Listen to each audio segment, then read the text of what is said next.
জাতীয় থেকে আন্তর্জাতিক, প্রান্তিক জনপদ থেকে নগর চারপাশে ঠিক কী ঘটছে এই মুহূর্তে তা নিয়ে আয়োজন এখন চারদিক।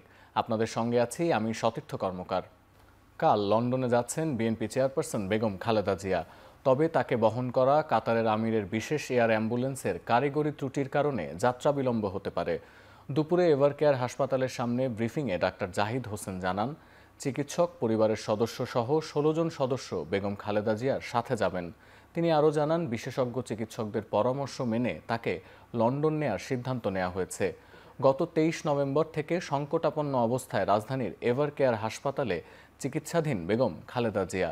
শুরু থেকে মেডিকেল বোর্ড বিদেশি চিকিৎসকদের পরামর্শে নিবিড়ভাবে চিকিৎসা সেবা দিয়েছেন খালেদা জিয়াকে।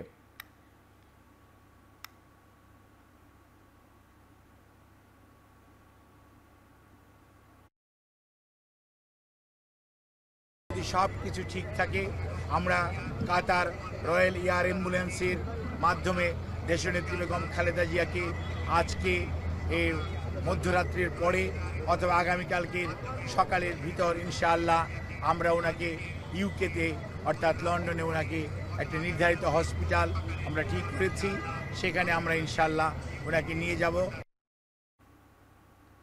এদিকে বিএনপি চেয়ারপারসন বেগম খালেদা জিয়াকে লন্ডন নিয়ে যেতে ঢাকার উদ্দেশ্যে রওনা দিয়েছেন দলটির ভারপ্রাপ্ত চেয়ারম্যান তারেক রহমানের স্ত্রী ডাক্তার জুবাইদা রহমান ও মেয়ে জাইমা রহমান। বাংলাদেশ সময় রাত ১২টার দিকে লন্ডনের হিথ্রো বিমানবন্দর থেকে বাংলাদেশের একটি বিমানের ফ্লাইটে ঢাকার উদ্দেশ্যে রওনা হন তারা। শুক্রবার সকাল ৯:৩০টার দিকে তাদের ঢাকায় নামার কথা রয়েছে। বিমানবন্দর থেকে সরাসরি এভারকেয়ার হাসপাতালে খালেদা জিয়াকে দেখতে যাবেন মা ও মেয়ে।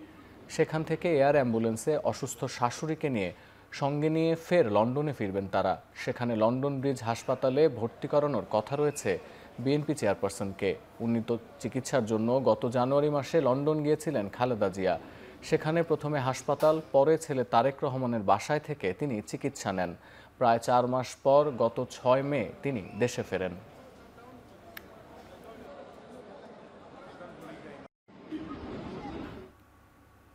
বিএনপি চেয়ারপারসন বেগম খালেদা জিয়ার চিকিৎসার সবশেষ অবস্থা জানাতে রাজধানীর এভারকেয়ার হাসপাতালের সামনে থেকে যুক্ত হয়েছেন মিয়া আমিরুল।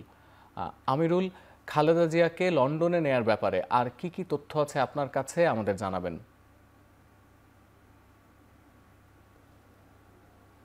সতীর্থ, আপনি যেটি বলছিলেন যে বেগম জিয়ার যে ছেলের স্ত্রী তথা জাইমা রহমান, আমরা দেখেছিলাম জুবাইদা রহমান এবং সেই সাথে তার যে নাতনি জাইমা রহমান, তারা কিন্তু ইতিমধ্যে রওনা হয়েছে এবং কথা রয়েছে যে সকাল ৯:৩০ নাগাদ তারা ঢাকায় তারা আসবেন এবং আসার পরেই মূলত সিদ্ধান্ত নেওয়া হবে যে বেগম জিয়াকে কিভাবে বা কখন নেওয়া হতে পারে। আমাদের কাছে এখন পর্যন্ত এই তথ্যটি রয়েছে এবং একই সাথে জানিয়ে রাখি, আমরা যেমনটি আপনি বলছিলেন শুরুতেই যে কাতার থেকে যে এয়ার অ্যাম্বুলেন্সটি আসার কথা, সেটি যান্ত্রিক ত্রুটির ফলে কিন্তু এখন পর্যন্ত এসে পৌঁছায়নি এবং সেটি কবে নাগাদ আসতে পারে সেটি কিন্তু বিএনপির পক্ষ থেকে বলা হয়েছিল যে জানানো হবে, অবস্থার পরিপ্রেক্ষিতে সেটি জানানো হবে। এবং একই সাথে যেহেতু বলা চলে প্রায় ১২ থেকে ১৩ দিনের মতো বেগম জিয়া এই হসপিটালে রয়েছেন এবং একই সাথে তার যে শারীরিক অবস্থা কিংবা অসুস্থতার যে বিষয়, সেটি কিন্তু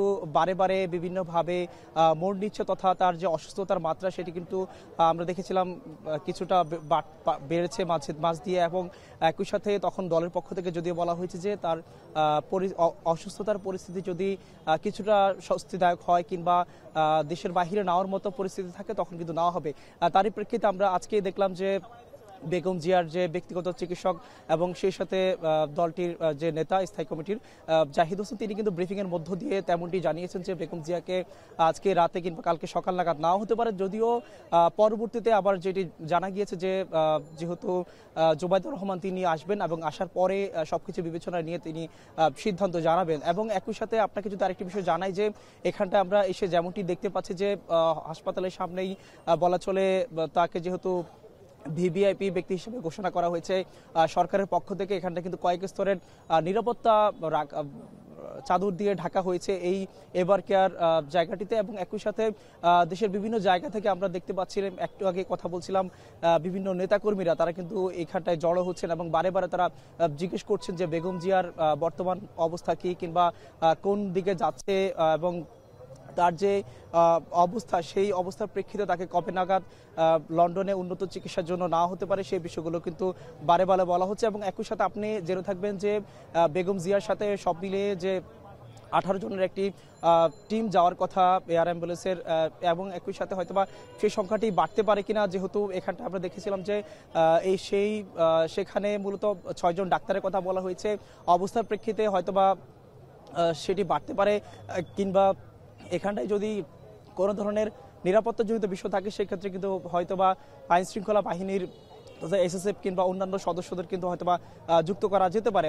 তবে আমরা এখন পর্যন্ত যে বিষয়টি লক্ষ্য করছি, যেহেতু বলা হয়েছিল যে আজকে রাতে কিংবা কালকে সকাল নাগাদ বেগম জিয়াকে নেওয়া হতে পারে, আমরা কিন্তু সেই অবস্থা দেখে কিংবা সেই পরিস্থিতি বিবেচনায় আমরা দেখেছিলাম যে হসপিটাল প্রাঙ্গণে কিন্তু বেশ জনসমাগম ছিল এবং দেশের বিভিন্ন জায়গা থেকে তারা নেতাকর্মীরা কিন্তু বেগম জিয়াকে দেখার জন্য এসেছিল। যদিও আমরা যেমনটি লক্ষ্য করেছিলাম আজকে দুপুর নাগাদ যে বেগম জিয়াকে মূলত কিভাবে নাও হতে পারে সেটির একটি মহড়া হয়েছে। সব মিলে বলা যায় এখন পর্যন্ত খুব না গিয়েছে যে কালকে সকাল নাগাদ নেওয়ার জন্যই সব ধরনের প্রস্তুতি চলছে। সতীর্থ, এই ছিল আমার কাছে এখনকার সবশেষ। এভার কেয়ার হাসপাতালের সামনে থেকে বেগম খালেদা জিয়ার চিকিৎসার সবশেষ তথ্য আমাদের জানাচ্ছিলেন সহকর্মী মিয়া আমিরুল। নেত্রী বেগম খালেদা জিয়া এখন দলমতের ঊর্ধ্বে এক জাতীয় প্রতীক। দেশের গণতন্ত্র রক্ষায় তার সুস্থতা জরুরি বলে মন্তব্য করেছেন বিএনপির ভাইস চেয়ারম্যান শাহাদুজ্জামান দুদু। বৃহস্পতিবার দুপুরে বাংলাদেশ জাতীয়তাবাদী ফার্মাসি অ্যাসোসিয়েশন আয়োজিত দোয়া মাহফিলে তিনি একথা বলেন। জানান, গেল 16 বছর নানাভাবে নির্যাতনের শিকার হয়েছেন খালেদা জিয়া, তবু ক্রান্তিকালে দেশের মাটির প্রতি আস্থা হারাননি। বলেন, দেশকে নিজের সন্তানের মতো ভালোবেসেছেন তিনি, আর তাই তার অসুস্থতায় উদ্বিগ্ন পুরো দেশ। দেশের এই সংকটাময় সময়ে হাল ধরার প্রার্থনায় বিএনপি চেয়ারপারসনের সুস্থতার জন্য দেশবাসীর উদ্দেশ্যে দোয়ার আহ্বান জানান শামসুজ্জামান দুদু। বাংলাদেশের প্রতিটি সংকটে তিনি মানুষের পাশে এসে দাঁড়িয়েছেন। যখন বিএনপির নেতৃত্ব শূন্য পর্যায়ে ছিল, শহীদ জিয়া রহমানের শাহাদত বার্ষিকীর পরে সাত্তার সাহেব বা শাহজাহান সাহেবের দিয়ে বিএনপি এগোচ্ছিল না, তখনই তিনি কিন্তু বিএনপির হাল ধরেছিলেন মানুষের অনুরোধে, নেতাকর্মীদের অনুরোধে।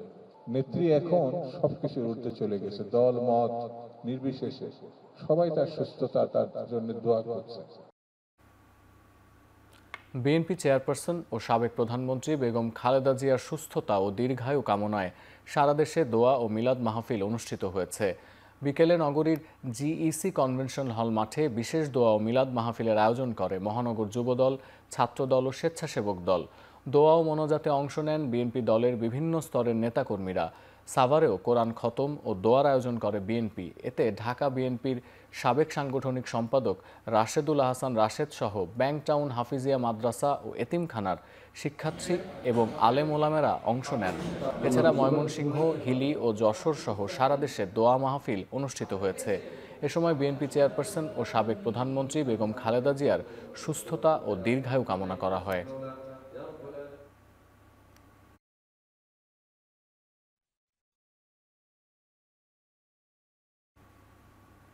আরও 36টি আসনে মনোনয়ন ঘোষণা করেছে বিএনপি। গুলশানে চেয়ারপারসনের কার্যালয়ে জরুরি সংবাদ সম্মেলনে দলটির মহাসচিব মির্জা ফখরুল ইসলাম আলমগীর জানান, ঢাকা 10-এ রবিউল আলম, হবিগঞ্জ 1-এ রেজা কিবরিয়া ও চট্টগ্রাম 6-এ মনোনয়ন পেলেন গিয়াসউদ্দিন কাদের চৌধুরী। আসন্ন নির্বাচনের জন্য আমাদের দলের পক্ষ থেকে আমরা আমাদের মনোনয়নের 237টি আমরা আসনে প্রার্থী ঘোষণা করেছিলাম। আরও 36টি আসনে আমরা আপনার নাম ঘোষণা করছি এবং আরও অনেকগুলো থেকে যাচ্ছে, বোধহয় 20-25টার মতো থেকে যাবে, 24টার মতো। সেগুলো হচ্ছে আপনার আমাদের যে অ্যালায়েন্সের সঙ্গে যারা আছেন তাদেরগুলো, এবং আমাদের 2-1টা আপনার ডিসিশন হবে, সেগুলো আমরা আরও পরে ঘোষণা করব। আগামী জাতীয় সংসদ নির্বাচন সুষ্ঠু, নিরপেক্ষ ও গ্রহণযোগ্য এবং বিশ্ব স্বীকৃত একটি নির্বাচন হবে বলে মন্তব্য করেছেন বিএনপির স্থায়ী কমিটির সদস্য সালাউদ্দিন আহমেদ। তিনি বলেন, এই নির্বাচনের মধ্য দিয়ে নাগরিকদের সকল অধিকার বাস্তবায়ন হবে। বৃহস্পতিবার কক্সবাজারের নিজ নির্বাচনী উপজেলা পেকুয়ায় তৃতীয় দিনের মতো নির্বাচনী প্রচারকালে বিএনপির স্থায়ী কমিটির সদস্য সালাউদ্দিন আহমেদ এসব কথা বলেন। সকালে প্রচারণা শুরুর পর দুপুরে মগনামার ফুলতলা এলাকায় স্থানীয় ইউনিয়ন বিএনপি আয়োজিত পথসভায় যোগ দেন সালাউদ্দিন। বলেন, ফ্যাসিবাদ বিরোধী গণতান্ত্রিক আন্দোলনের মধ্য দিয়ে দেশে গণতন্ত্রের বিজয় হয়েছে। এখন সবাই মুক্ত স্বাধীন পরিবেশে ভোট দিতে পারবেন। এই ভোটাধিকার অর্জনের জন্যই বিএনপি রক্ত দিয়েছে বলে জানান তিনি। নির্বাচনী প্রচারকালে স্থানীয় নেতাকর্মী ছাড়াও সালাউদ্দিন আহমেদের স্ত্রী সাবেক সংসদ সদস্য হাসিনা আহমদ উপস্থিত ছিলেন। সুষ্ঠু, নিরপেক্ষ, গ্রহণযোগ্য এবং বিশ্ব স্বীকৃত নির্বাচন হবে, ঐতিহাসিক নির্বাচন হবে। এই নির্বাচনের মধ্য দিয়ে বাংলাদেশে শক্তিশালী গণতান্ত্রিক পদ্ধতি প্রতিষ্ঠা হবে পুনর্বার, এবং সকলের গণতান্ত্রিক অধিকার, সাংবিধানিক অধিকার, মানবাধিকার সহ নাগরিকদের সকল অধিকার বাস্তবায়ন হবে। ঘোষিত সময়ে ত্রয়োদশ জাতীয় সংসদ নির্বাচনের তফসিল ঘোষণার জন্য নির্বাচন কমিশনকে আহ্বান জানানো হয়েছে। বিকেলে আসন্ন নির্বাচনে ইসির শেষ সময়ে প্রস্তুতি জানাতে সিইসির সাথে বৈঠক শেষে গণমাধ্যমের কাছে এমন মন্তব্য করেন বিএনপির স্থায়ী কমিটির সদস্য নজরুল ইসলাম খান। এ সময় তিনি বলেন, আজও বিএনপি দলীয় প্রার্থীদের নাম ঘোষণা করা হয়েছে। এতে বোঝা যায় নির্বাচনী প্রক্রিয়াতেই রয়েছে তার দল। জনগণের অধিকার ফিরিয়ে দিতে বিএনপি দ্রুত নির্বাচন চায় উল্লেখ করে নজরুল ইসলাম খান বলেন, যথাসময়ে নির্বাচন আয়োজন হোক, সেজন্য তফসিল বিলম্বের সুযোগ নেই। আরও বলেন, ব্যক্তিগত প্রেসে ব্যালট না ছাপাতে ইসিকে পরামর্শ দেওয়া হয়েছে। সবশেষে বিএনপির এই সিনিয়র নেতা বলেন, ভোটার তালিকায় তারেক রহমানের নাম না থাকার বিষয়ে উদ্বিগ্ন নয় বিএনপি। যে আমরা নির্বাচন চাচ্ছি কারণ জনগণের অধিকার আমরা জনগণের কাছে ফিরিয়ে দিতে চাই, তার ভোটের অধিকার তাদেরকে দিতে চাই, এবং সেই অধিকার প্রয়োগ করে যেন তারা নির্ধারণ করতে পারে যে আগামী দিনে রাষ্ট্র পরিচালনার দায়িত্ব কে পাবে। তাদের এই অধিকার বিলম্বিত হোক এটা আমরা চাই না।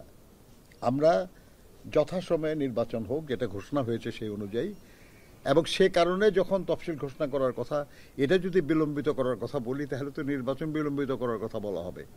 আমরা এটা ওইভাবে বলার কোনো সিদ্ধান্ত আমাদের দলের নেই। গণভোট সংক্রান্ত সরকারের গেজেট পরিবর্তন করে জাতীয় নির্বাচনের আগেই গণভোটের আয়োজন করতে হবে বলে মন্তব্য করেছেন বাংলাদেশ জামায়াতে ইসলামীর নায়েবে আমির অধ্যাপক মুজিবুর রহমান। দুপুরে ময়মনসিংহের সার্কিট হাউস ময়দানে ৮ দলের বিভাগীয় সমাবেশে তিনি একথা বলেন। সকাল থেকেই দলীয় প্রার্থীর ছবি আর প্রতীকের ব্যানার পোস্টার হাতে মিছিল নিয়ে সার্কিট হাউস মাঠের সমাবেশে যোগ দেন ময়মনসিংহ বিভাগের ৪ জেলার জামায়াত, খেলাফত মজলিস, ইসলামী আন্দোলন সহ ৮ দলের নেতাকর্মীরা। সমাবেশে লেভেল প্লেয়িং ফিল্ড সহ দ্রুত জুলাই অভ্যুত্থানে ছাত্র জনতার হত্যাকারীদের বিচারের নিশ্চিতের দাবিও জানান বক্তারা।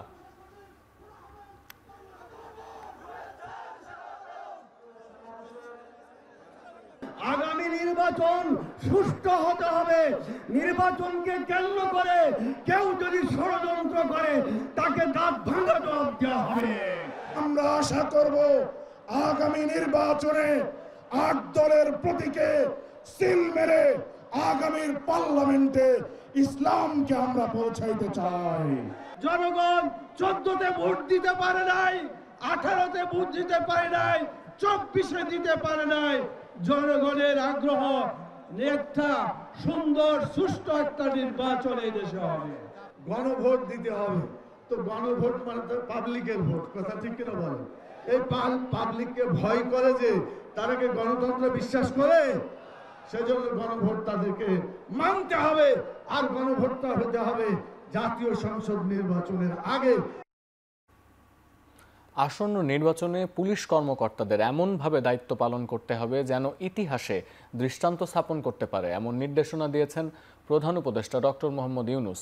তেজগাঁওয়ে প্রধান উপদেষ্টার কার্যালয়ে 64 জেলার পুলিশ সুপার সহ ঊর্ধ্বতন কর্মকর্তাদের সাথে বৈঠকে এ নির্দেশনা দেন তিনি।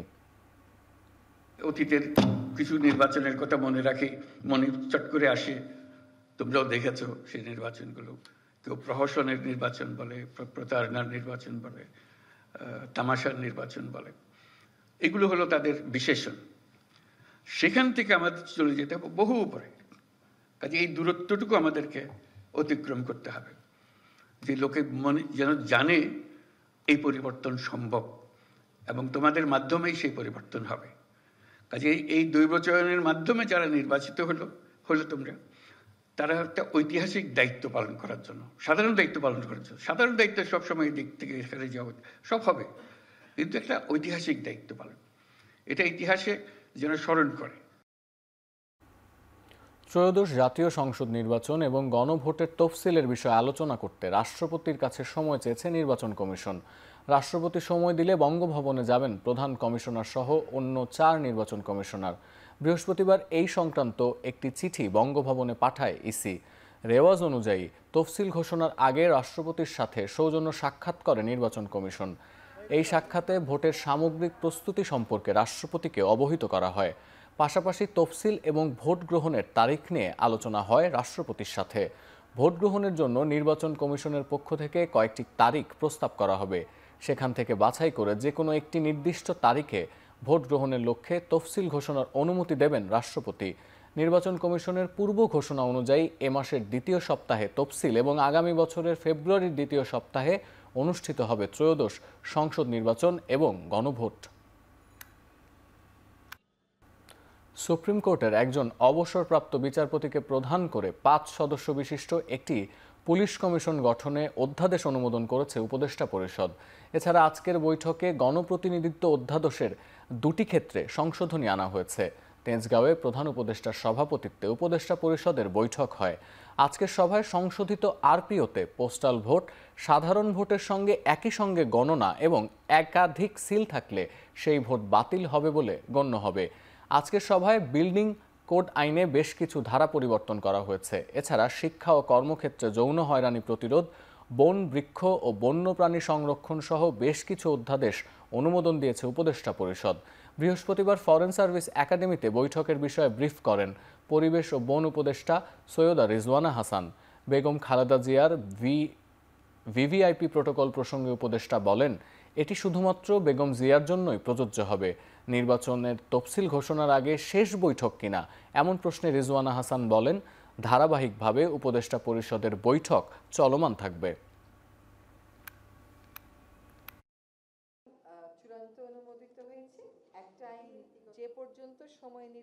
গণপ্রতিনিধিত্ব আদেশ, সেখানে কি 2টা সংশোধনী এসেছে। একটা সংশোধনী হচ্ছে কোন কোন ভোট বিবেচনায় নেওয়া হবে না সেই সংক্রান্ত। আরেকটা হচ্ছে এবার আপনারা জানেন যে আমাদের প্রবাসী ভাই বোনেরাও ভোট দিতে পারবেন। এই পোস্টালে প্রেরিত ভোটগুলো গণনা পদ্ধতি কি সেই সংক্রান্ত একটা বিধান। 5 সদস্য বিশিষ্ট একটি পুলিশ সদস্য কমিশন গঠন করার অধ্যাদেশটা পাশ করা হলো। এই কমিশনের প্রধান থাকবেন বাংলাদেশের সুপ্রিম কোর্টের কোনো একজন অবসর প্রাপ্ত বিচারক, জেলা ম্যাজিস্ট্রেট হিসেবে কাজ করেছেন, এই রকম গ্রেড 1 এর নিচে না এরকম কোনো সরকারি কর্মকর্তা। এই কমিশন সরকারের সাথে মিলে কাজ করবে, পুলিশ যেন প্রভাবমুক্ত হয়ে কাজ করতে পারে সেই ব্যাপারে কি কি করণীয় এই বিষয়ে এই কমিশন সরকারকে সুপারিশ প্রদান করবে। বাংলাদেশ জামায়াতে ইসলামীর আমির ডাক্তার শফিকুর রহমানের সঙ্গে সৌজন্য সাক্ষাৎ করেছেন ঢাকায় বিদায়ী British high commissioner Sarah Cook. সকালে জামায়াতে ইসলামীর আমিরের বসুন্ধরার কার্যালয়ে সৌজন্য সাক্ষাৎ অনুষ্ঠিত হয়। এতে আরও উপস্থিত ছিলেন কমিশনের head of political mister Timothy Duckett. জামায়াতের কেন্দ্রীয় প্রচার বিভাগের সিনিয়র প্রচার সহকারী মুজিবুল আলম জানান, অত্যন্ত হৃদ্যতা ও সৌহার্দ্যপূর্ণ পরিবেশে অনুষ্ঠিত এই বৈঠকে তারা বাংলাদেশে বিরাজমান বিভিন্ন বিষয় নিয়ে খোলামেলা আলোচনা করেন। ভবিষ্যতে বাংলাদেশ ও যুক্তরাজ্যের দ্বিপক্ষীয় সম্পর্ক আরও জোরদার হবে এমন প্রত্যয় ব্যক্ত করা হয়। এ সময় জামাতের আমির ডাক্তার শফিকুর রহমান আসন্ন ইউকে সফরের বিষয়টিও স্থান পায়। উল্লেখ্য, সফরে জামায়াতের আমিরের সঙ্গে ব্রিটিশ সরকারের এক মন্ত্রীর বৈঠক হওয়ারও কথা রয়েছে।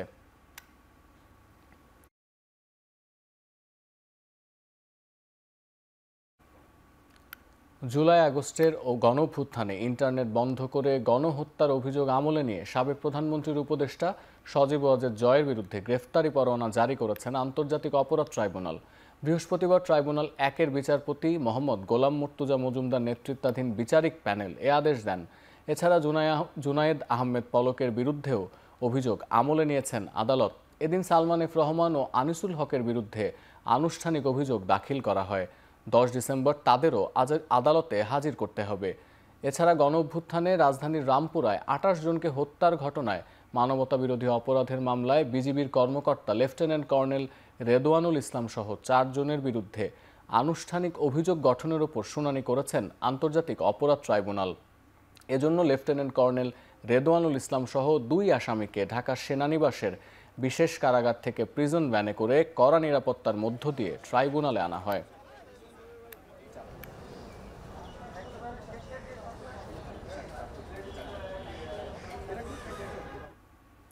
চট্টগ্রাম বন্দরের নিউ মুরিং কন্টেইনার টার্মিনাল পরিচালনায় বন্দর কর্তৃপক্ষের সঙ্গে বিদেশি কোম্পানির চুক্তি প্রক্রিয়া নিয়ে রিট আবেদনের ওপর বিভক্ত রায় দিয়েছেন হাইকোর্ট।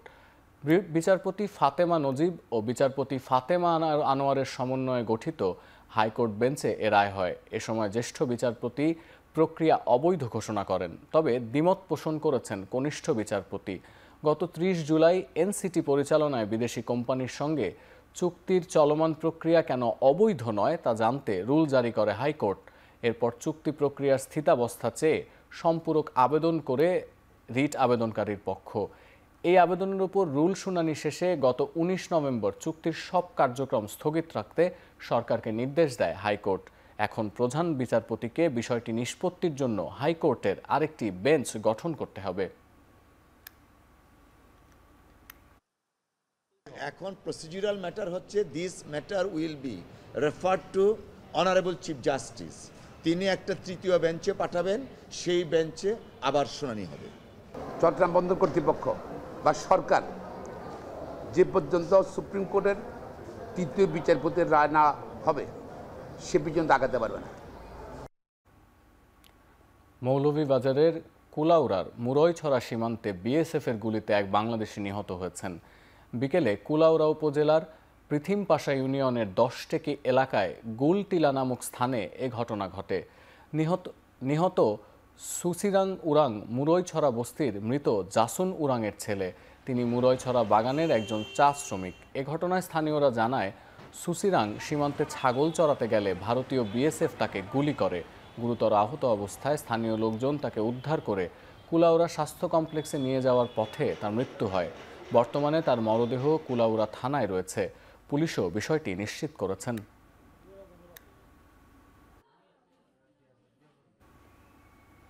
লালমনিরহাটের পাটগ্রাম উপজেলার শমশেরনগর সীমান্তে ভারতীয় সীমান্তরক্ষী বাহিনী বিএসএফের গুলিতে এক বাংলাদেশি নিহত হয়েছে। ভোরে শমশেরনগর সীমান্তে সীমানা পিলারের কাছাকাছি এ ঘটনা ঘটে। স্থানীয় সূত্রে জানা যায়, কয়েকজন বাংলাদেশি নাগরিক ভারতীয় গরু আনার জন্য সীমান্তের কাছাকাছি শূন্য রেখায় প্রবেশ করে। এ সময় সীমান্তে দায়িত্বরত ভারতীয় চেনাকাটা ক্যাম্পের বিএসএফ সদস্যরা তাদের লক্ষ্য করে কয়েক রাউন্ড গুলি ছোড়ে। এতে ঘটনাস্থলে গুলিবিদ্ধ হয়ে নিহত হন সবুজ মিয়া। নিহত সবুজ পাটগ্রাম উপজেলার জগৎবের ইউনিয়নের পচা ভান্ডার গ্রামের বাসিন্দা। এ ঘটনায় বিজিবি বিএসএফের কোম্পানি কমান্ডার পর্যায়ে পতাকা বৈঠকের আহ্বান করা হয়।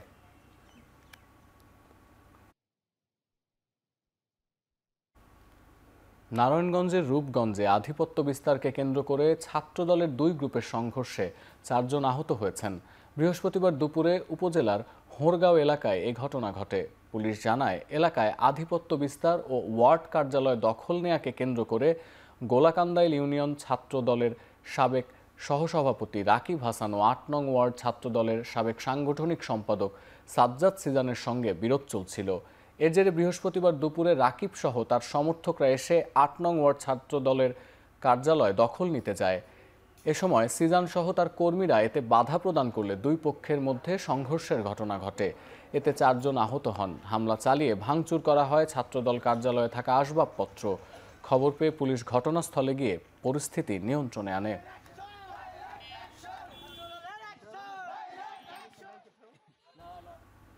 চট্টগ্রামে এবার প্রকাশ্য দিবালোকে কাস্টমস কর্মকর্তাদের বহনকারী প্রাইভেট কারে হামলা চালিয়েছে দুর্বৃত্তরা। এ সময় দ্রুত গতিতে গাড়ি সামনে নিয়ে দৌড়ে পালিয়ে রক্ষা পান 2 কর্মকর্তা। সকাল 10:30টার দিকে নগরীর আগ্রাবাদের সিডিএ এলাকায় চৌধুরী সুপার শপের সামনে এ দুর্ঘটনা ঘটে। এ সময় দুর্বৃত্তরা চাপাতি দিয়ে গাড়ির কাচ ভাঙচুর করে গুলি করার চেষ্টা করে। কাস্টমস কর্মকর্তারা জানান, রাজস্ব কর্মকর্তা আসাদুজ্জামান ও সহকারী রাজস্ব কর্মকর্তা আরেফিন সকালে অফিসের কাজে আগ্রাবাদে শুল্ক গোয়েন্দা দপ্তরে যান। সেখান থেকে ফেরার পথে মোটরসাইকেল আরোহী 3 যুবক গাড়ির গতিরোধ করে হামলা চালায়। খবর পেয়ে ঘটনাস্থল পরিদর্শন করেছেন পুলিশ কর্মকর্তারা।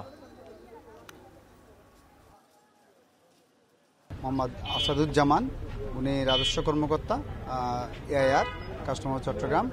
উনি এসেছিলেন আমাদের এখানে কাস্টমস গোয়েন্দা অফিসে সকালে। ওখান থেকে তাকে হামলা করা হয় অর্থে তার গাড়িতে লাথি মেরে করা হয়, গ্লাস ভেঙে ফেলা হয় এবং মোটরসাইকেলে আরোহী যারা ছিলেন তারা গুলিকর বলে শব্দ বলেন এবং তারা তখন দ্রুত গাড়ি টান দিয়ে পালিয়ে যান। বিস্তারিত অনুসন্ধানের মধ্যে আমরা তুলে পেয়ে যাব।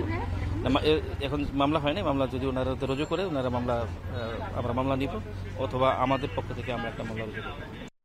আইএমএফ সরকারকে নিয়ন্ত্রণ করছে এমন অভিযোগ সঠিক নয়। দেশ থেকে অর্থ পাচারকারীদের বিরুদ্ধে কঠোর ব্যবস্থা নেওয়া হচ্ছে বলে মন্তব্য করেছেন বাংলাদেশ ব্যাংকের governor doctor Ahsan H Mansur.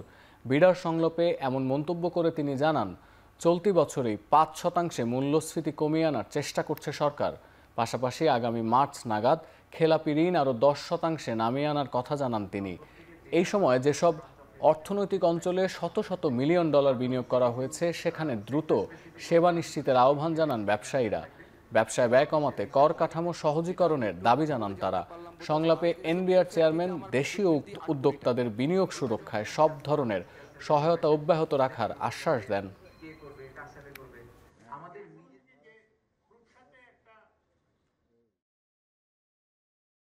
Corporate tax rate 50% থেকে কমাতে 20% করে ফেলছি কিছু জায়গায়, কিন্তু ইফেক্টিভ রেট অনেক বেশি হয়, কারণ প্রচুর হিডেন আইন কারণ আছে যেগুলো কারণে ডিসঅ্যালাউন্স হয় অনেক বেশি।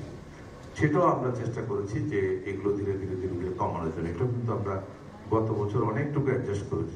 আইএমএফ যদি গাইডেড হতো তাহলে আমরা এক্সচেঞ্জ রেটকে লিবারালাইজ করে দিতাম গত সেপ্টেম্বর অক্টোবর মাসে, যখন তারা এসেছিল চাপ দিচ্ছিল। আমরা কিন্তু বলেছি আমরা টাকা এখন নেব না, যখন আমরা রেডি হব এক্সচেঞ্জ রেট লিবারালাইজ করব, then we will sign your contract. কক্সবাজারে এসএমসি এন্টারপ্রাইজ লিমিটেডের 2024-25 অর্থ বছরের বার্ষিক বিক্রয় সম্মেলন অনুষ্ঠিত হয়েছে। বৃহস্পতিবার কলাতলীর হোটেল সি প্যালেসে সম্মেলনটি অনুষ্ঠিত হয়। প্রতিষ্ঠানটির সেলস টিমের সাফল্যের স্বীকৃতি জানাতে এবং ভবিষ্যৎ কার্যক্রমের কৌশলগত দিক নির্দেশনা প্রদানে সম্মেলনের আয়োজন করা হয়। এছাড়াও টেকসই ও লাভজনক প্রবৃদ্ধি নিশ্চিতেও দেয়া হয় নির্দেশনা। এতে প্রধান অতিথি হিসেবে উপস্থিত ছিলেন এসএমসির চেয়ারম্যান ফারুক আহমদ। তিনি বলেন, গত 50 বছর ধরে সাধারণ মানুষের জীবনমান উন্নয়নে আত্মনির্ভরশীল প্রতিষ্ঠান হিসেবে কাজ করছে এসএমসি। জনসংখ্যা বৃদ্ধির হার নিয়ন্ত্রণ এবং ডায়রিয়া মহামারী প্রতিরোধে অসামান্য অবদানের জন্য এসএমসি বিশ্বের অন্যতম সোশ্যাল মার্কেটিং প্রতিষ্ঠান হিসেবে স্বীকৃত। সম্মেলনে প্রতিষ্ঠানটির ব্যবস্থাপনা পরিচালক ও সিইও তাসলিম উদ্দিন খান, ব্যবস্থাপনা পরিচালক সায়েফ নাসির সহ আরও অনেকে বক্তব্য রাখেন। পরে সেরা বিক্রয় কর্মকর্তাদের মাঝে পুরস্কার বিতরণ করা হয়।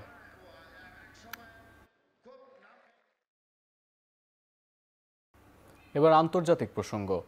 গাজার খান ইউনিস শহরের পশ্চিমে বাস্তুচ্যুত ফিলিস্তিনিদের তাঁবুতে ক্ষেপণাস্ত্র হামলা চালিয়েছে ইসরায়েল।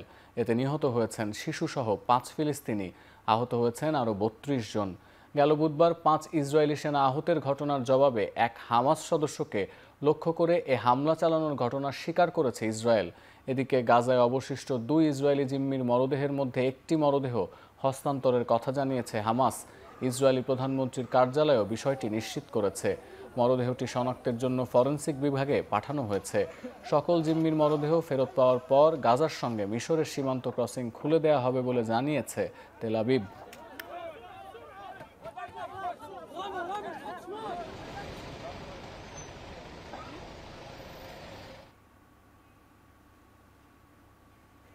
বিরোধী দলের সঙ্গে মতবিরোধের জেরে পাকিস্তান তেহরিকে ইনসাফ বা পিটিআই এর রাজনৈতিক কমিটি বাতিল ঘোষণা করেছেন ইমরান খান।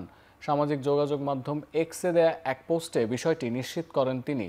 এক্ষেত্রে দলটির রাজনৈতিক কর্মকাণ্ড পরিচালনা ও বাস্তবায়নের দায়িত্ব পালন করবেন দলের সেক্রেটারি জেনারেল সালমান আকরাম রাজা। পিটিআইয়ের তথ্য সচিব সংবাদ মাধ্যম দ্য ডনকে দেয়া এক সাক্ষাৎকারে জানান, দলের 40 সদস্যের কমিটিকে নতুনভাবে আরও স্বল্প পরিসরে গঠন করা হবে। পুরনো কমিটির বেশ কয়েকজন নতুন কমিটিতে রাখা হবে বলেও জানান তিনি।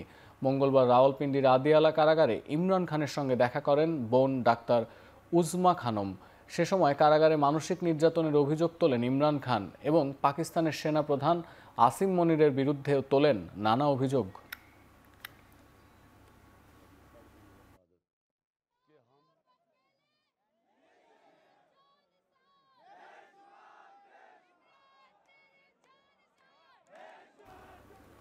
প্রায় 50 দিন বন্ধ থাকার পর আফগানিস্তানের সঙ্গে থাকা সীমান্ত ক্রসিং আংশিক খুলে দিয়েছে পাকিস্তান।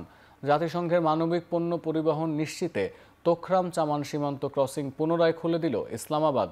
বিষয়টি নিশ্চিত করেছেন পাকিস্তানের পররাষ্ট্র মন্ত্রণালয়ের মুখপাত্র তাহির হুসাইন আন্দ্রেবি। আফগান জনগণের সাথে পাকিস্তানের কোনো সমস্যা নেই বলেও উল্লেখ করেছেন তিনি। তবে দু দেশের মধ্যে বাণিজ্য এখনও স্থগিত রয়েছে কিনা সে বিষয়ে স্পষ্ট কোনো বার্তা দেননি তিনি। সীমান্ত বাণিজ্য দীর্ঘস্থায়ীভাবে স্থগিতের পর আফগানিস্তানে খাদ্য সরবরাহ ও ওষুধের ক্রমবর্ধমান ঘাটতির মধ্যে মানবিক কারণে সীমান্ত খুলে দিল পাকিস্তান।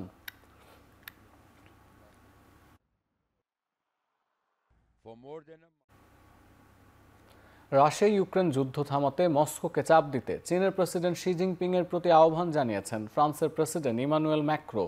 এছাড়া চীন ইউরোপের অর্থনৈতিক সম্পর্কের পুনর্ভারসাম্য প্রতিষ্ঠায় একসঙ্গে কাজ করার ইচ্ছাও প্রকাশ করেছেন তিনি। চতুর্থ রাষ্ট্রীয় সফরে বেইজিংয়ে বৃহস্পতিবার শি জিনপিংয়ের সঙ্গে সাক্ষাৎকালে এসব কথা বলেছেন ইমানুয়েল ম্যাক্রো।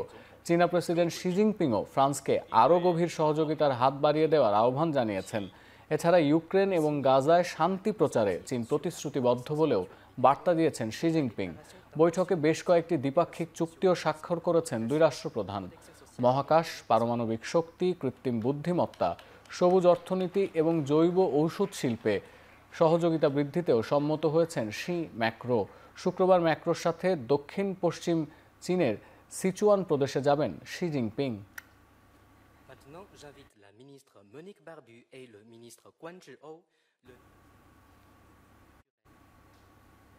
23তম ভারত রাশিয়া সম্মেলনে যোগ দিতে এই মুহূর্তে নয়াদিল্লিতে অবস্থান করছেন রুশ প্রেসিডেন্ট ভ্লাদিমির পুতিন। এর আগে স্থানীয় সময় সন্ধ্যায় ইন্দিরা গান্ধী আন্তর্জাতিক বিমানবন্দরে পুতিনকে স্বাগত জানান প্রধানমন্ত্রী নরেন্দ্র মোদী। এরপর মোদীর আমন্ত্রণে তার বাসভবনে নৈশভোজে অংশ নেন পুতিন। এবারের সফরে দ্বিপক্ষীয় আলোচনায় গুরুত্ব পাবে বাণিজ্য, প্রতিরক্ষা, জ্বালানি, আঞ্চলিক নিরাপত্তা সহ বিজ্ঞান ও প্রযুক্তি খাত। শুক্রবার রাষ্ট্রপতি ভবনে রুশ প্রেসিডেন্টকে আনুষ্ঠানিকভাবে স্বাগত জানানো হবে। এরপর রাজঘাট মেমোরিয়াল কমপ্লেক্সে গান্ধীর সমাধিতে শ্রদ্ধাঞ্জলি জানানোর পর প্রধানমন্ত্রী মোদীর সাথে প্রতিনিধি পর্যায়ের বৈঠক করবেন পুতিন। আলোচনা শেষে যৌথভাবে সংবাদ সম্মেলন করবেন পুতিন ও মোদী। এরপর federation of Indian chambers of commerce and ইন্ডাস্ট্রির ব্যবসায়িক নেতাদের একটি অনুষ্ঠানে উপস্থিত হবেন রুশ প্রেসিডেন্ট।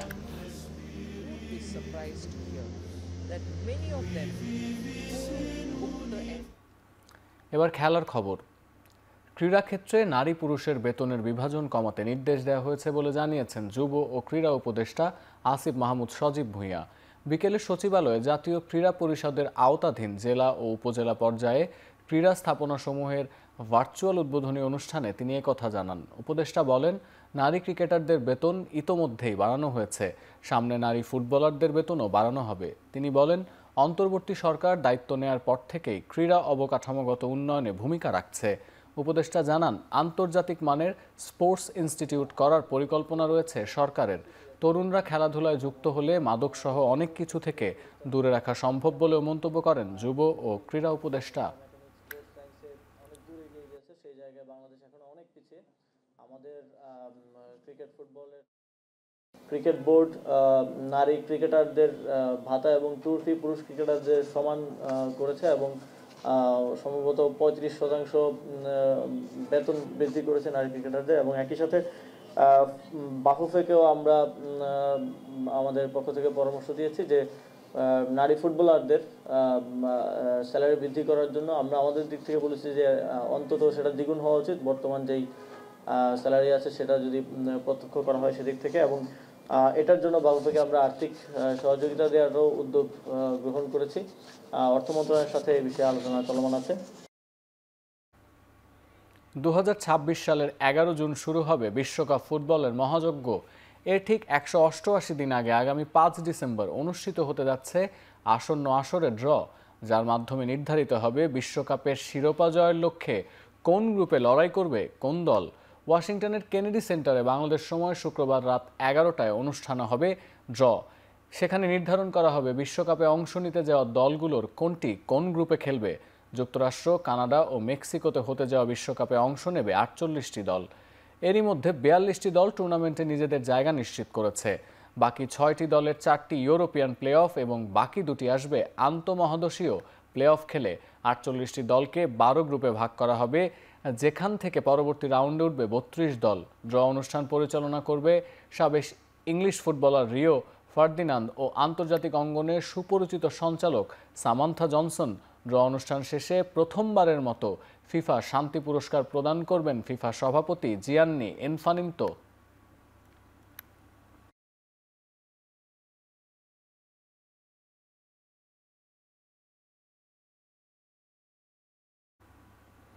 জুনিয়র হকি বিশ্বকাপে 17 থেকে 25তম স্থান নির্ধারণের কোয়ার্টার ফাইনালে ওমানের বিপক্ষে 13-0 গোলে জিতেছে বাংলাদেশ। আসরে অংশ নিয়েই এই প্রথমবারই জয় পেল বাংলাদেশের যুবারা। ভারতের মাদুরাই আন্তর্জাতিক হকি স্টেডিয়ামে একের পর এক গোল উদযাপনে মাতে বাংলাদেশ।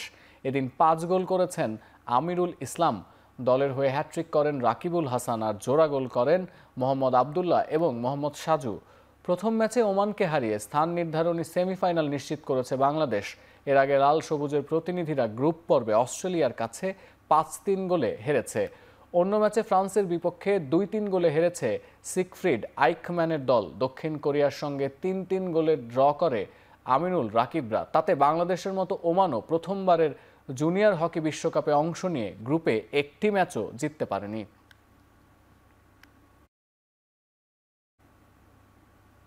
বাংলাদেশ অলিম্পিক অ্যাসোসিয়েশনের নতুন মহাসচিব হয়েছেন জোবায়দুর রহমান রানা। নির্বাচনের মাধ্যমে 4 বছরের জন্য নতুন কমিটি এসেছে।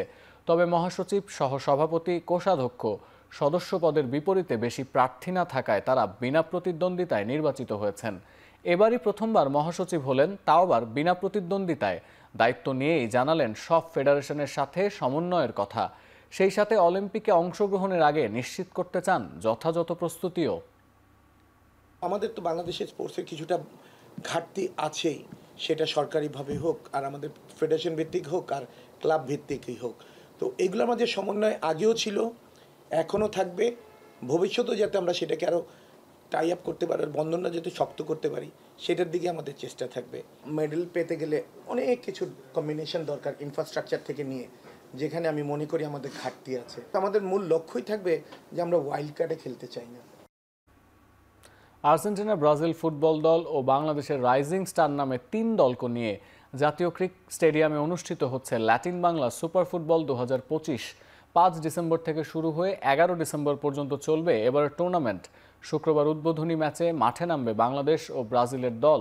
সাও বার্নার্দো এই ম্যাচকে সামনে রেখে জাতীয় স্টেডিয়ামে অনুশীলন সেরেছে বাংলাদেশ। এছাড়া উত্তরা এপিবিএন মাঠে অনুশীলন করছে ব্রাজিল দল। টুর্নামেন্টের শেষ দিন ম্যাচে থাকবেন বিশ্বকাপ জয়ী ব্রাজিল তারকা ফুটবলার কাফু ও আর্জেন্টাইন তারকা ফুটবলার ক্যানিজিয়া। ফুটবলের পাশাপাশি থাকবে সাংস্কৃতিক আয়োজন। 3 দেশের ফুটবলারদের একসঙ্গে খেলার সুযোগ দর্শকদের জন্য হবে অনন্য এক অভিজ্ঞতা।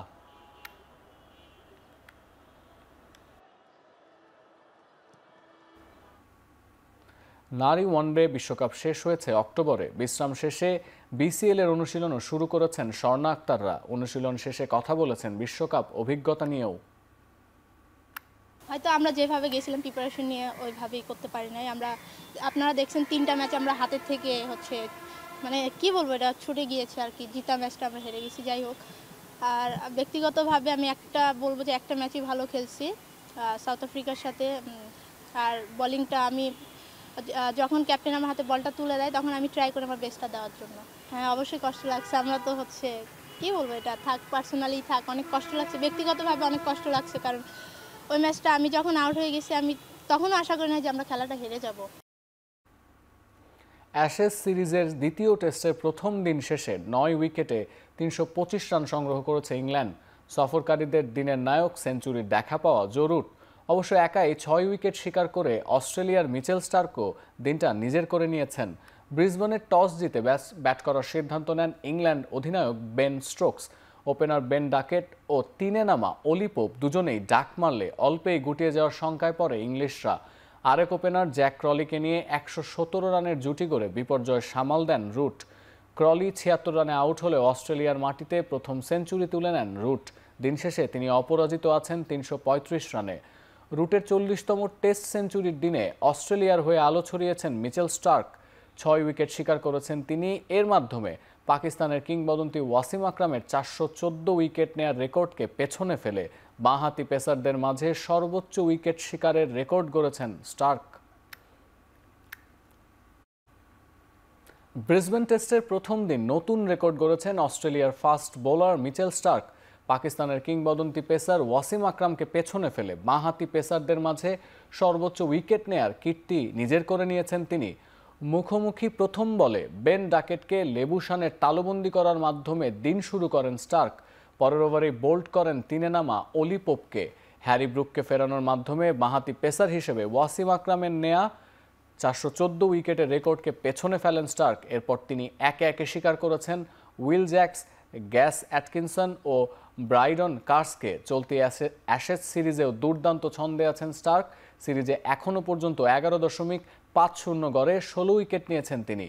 চলতি বছর 35 বছর বয়সী এই পেসারের বোলিং গড় নেমে এসেছে মাত্র 15.20-এ, যা তার ক্যারিয়ার সেরা। ওয়াসিমকে পেছনে ফেললেও এখনও পাকিস্তানি কিংবদন্তিকেই সেরা বলে মনে করেন এই অজিস পেসার। শেষ করছি এখন চারদিক। এখন টেলিভিশন ওয়েবসাইটে দেখতে ভিজিট করুন www.ekhon.tv। এছাড়া ফেসবুকে দেখতে ভিজিট করুন facebook.com/tv.ekhon। আর ইউটিউবে দেখতে ভিজিট করুন youtube.com/c/ekhon tv।